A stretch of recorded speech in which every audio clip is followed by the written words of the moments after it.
What's this I hear about Nikola Jokic liking to ride some horses? I heard he went up to New Jersey there right before he went down to Madison Square Garden and dropped 32, 11, and 5 in 27 minutes. I heard he went to go see about some horses. I heard when Nikola Jokic likes to go see some horses, it makes him want to have a pristine, dominant-like performance, as you saw in Madison Square Garden up there in that New York City, them city boys. Well, guess what? Nikola Jokic went up there and had 32, 11, and 5, 27 minutes and utter dominance. You know, I heard somebody named, what's the fella's name? Mitchell Robinson. Mitchell Robinson says something about it's not that difficult to guard Nikola Jokic. What you got to say about that? Huh? What you got to say about that, New York? Get that man his horses and he promises you he gonna give you some bona fide buckets. Woo! What a win for the MVP. What a win for the Denver Nuggets. What a win in the Eastern Conference. That's 2 of the last 3 games they won on their road trip. They had a chance to make it 3 straight, but dropped 1 against the Magic. So the Denver Nuggets wake up and say, we choose violence this morning. Let me go ahead and give you 20 of 43 from the three-point line. You can do it. 47%. 52% from the field. 44 of 84 while holding the New York Knicks to 40% from the field and 30% from the three-point line. What a day. Nikola Jokic, best player in the NBA. Don't know what to say. Don't know what else to add to that conversation. Best player in the NBA by far. Him and Steph Curry right now, I think it's pretty clear. He was 14 of 19 today on 3 of 7 shooting from the three-point line and a plus 12. If you didn't hear me, he was 14 of 19. He's like that. He's one of those players that when it counts the most, he shows up. When he has a disappointing game, which to him, disappointing is 18, 15, and 7. When he has a disappointing game, he comes back better than ever. And today he went to the Garden, the house that Walt Frazier built, the house that Melo used to roam in, the house of Latrell Sprewell back in the day. And he went up there and said, let me give you another one for the ages in 3 quarters. He was on his way to a 40, 15, and 7 game, but decided I'm going to let him sleep for the 4th quarter. So that's what the MVP does. There's not much to say there. That's what the MVP does. They show up. They make it great. And tonight we got to give a shout out to the MVP, obviously, but the second best player on the court tonight was Zeke Nnaji. Zeke Nnaji, who Ryan Blackburn said himself from Denver Stiffs, from the Pickaxe and Roll podcast, that he would like to see Zeke Nnaji getting more minutes. Well, let me tell you, Zeke Nnaji with more minutes tonight, 34 minutes, 21 points, 8 rebounds, 7 of 13 from the field, 5 of 9 from the three-point line, 2 of 2 from the free throw line, and a plus 22 game high, plus 22. Zeke Nnaji at one point was like 5 of 6 from the three-point line. Amazing. Zeke Nnaji played great defense today. Zeke Nnaji was hitting his shots. The thing is, the New York Knicks knew who he was, but they didn't know who he was, if you know what I'm saying. You leave that man open. He is shooting 60% from the three-point line so far through 10 games he's played in this year. He is a 40% three-point shooter last year, and he is on his way to being that against this year. And so you know what? With all the injuries the Nuggets have faced, with all the things they've had to go through, the adversity, waiting for Murray, MPJ out, PJ Dozier tearing his ACL, Bones Highland and Bol Bol being out because of COVID protocols, including Austin Rivers, only having 11 active players today.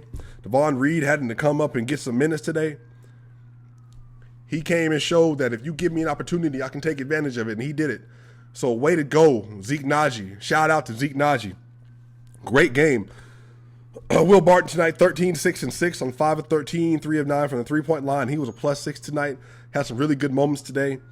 Monte Morris tonight, 26 minutes, 9 points, 2 rebounds, 5 assists, 4 of 8 from the field, 1 of 2 from the three-point line. He was a plus 6. Jeff Green has looked really good in spots this year, especially with the starters. 25 minutes, 11 points, 5 rebounds, and 2 assists, 4 of 7 from the field, 1 of 2 from the three-point line, 2 of 2 from the free throw line with 2 blocks and 2 steals. And he was a plus 9 tonight. Aaron Gordon, minus 1, 25 minutes, 5, 2, and 1 on 2 of 4, 1 on 1, 1 block and 3 steals tonight. It was a minus 1. Some of that was with the bench when they were in and they went on a run. But the bench played well today, y'all. Shout out to the bench.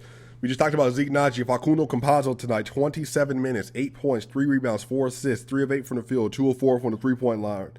2 of 5 from the three-point line. He was a +9 tonight. He made some great plays. Zeke Nnaji, Facundo Campazzo, I love that two-man game right there.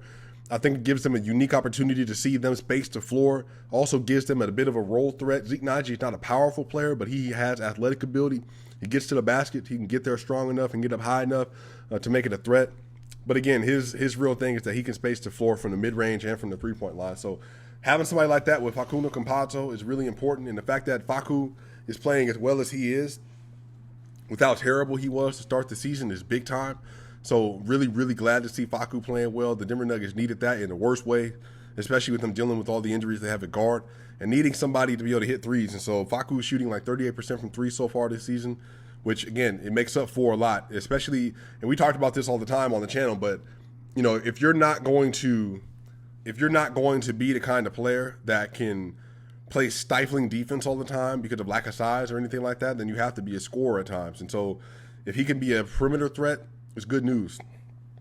Davon Reed, he got called up out of the middle of nowhere, 24 minutes tonight, 9 points, 4 assists, 1 rebound. He was 3 of 3 from the three-point line, 3 of 4 from the free throw line, 2 steals in the block, and he was a +5, and he shows that he is going to get more minutes going forward, especially with them missing P.J. Dozier for the rest of the season.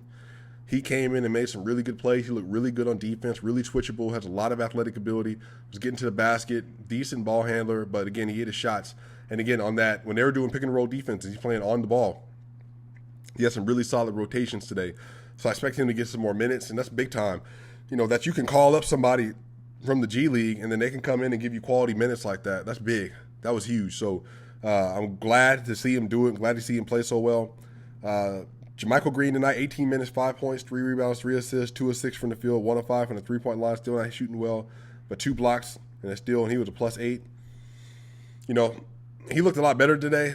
Still isn't hitting his shots like we're used to seeing him hit. But again, that whole bench right there makes way more sense.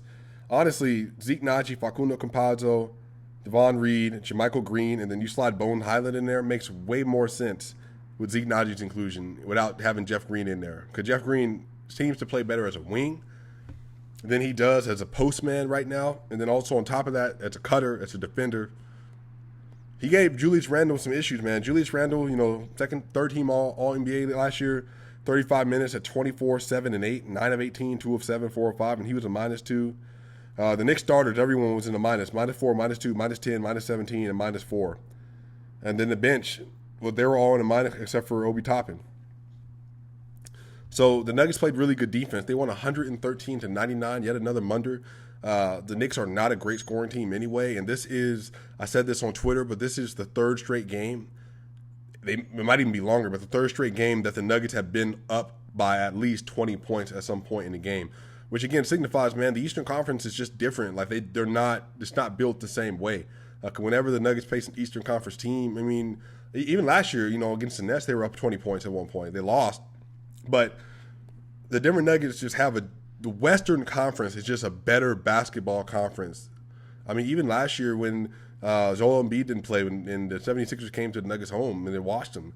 Obviously this year they lost, but, you know, Jokic had a great game. But again, that's what all the injuries and stuff the Nuggets are facing. The Eastern Conference is just different, man. It's just not – they just don't have the same type of quality teams.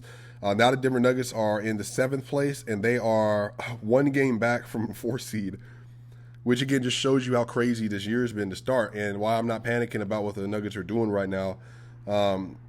I think they're still going to get up to that 3-4 seed. There's a 3-game gap between 3 and the rest of the league. So the Nuggets are going to have to get their basketball right quickly in order to overcome that. Then the Eastern Conference, the New York Knicks, they are 11-12 as well. So, yeah, man. We're going to have to see. We're going to have to find out. But like I said, what a great game from the Denver Nuggets. What a great game from Zeke Nnaji. Again, hopefully this will be the start of some good things. They play against the Chicago Bulls, who are 15-8. They play at Chicago on Monday. That's going to be a great game. They have a chance to win that game as well, especially now having Yoke back in the lineup. And then they play the New Orleans Pelicans, and then they play the San Antonio Spurs back-to-back. So, again, winnable games against winnable teams and beatable teams. So let's hope they continue to make it work, man. Yoke came back and had a redemption game today, so let's hope that keeps that up. And y'all, this is Swiper Cam, Swiper Gang. Follow me on Twitter. Hey, y'all, I'll see y'all on the other side.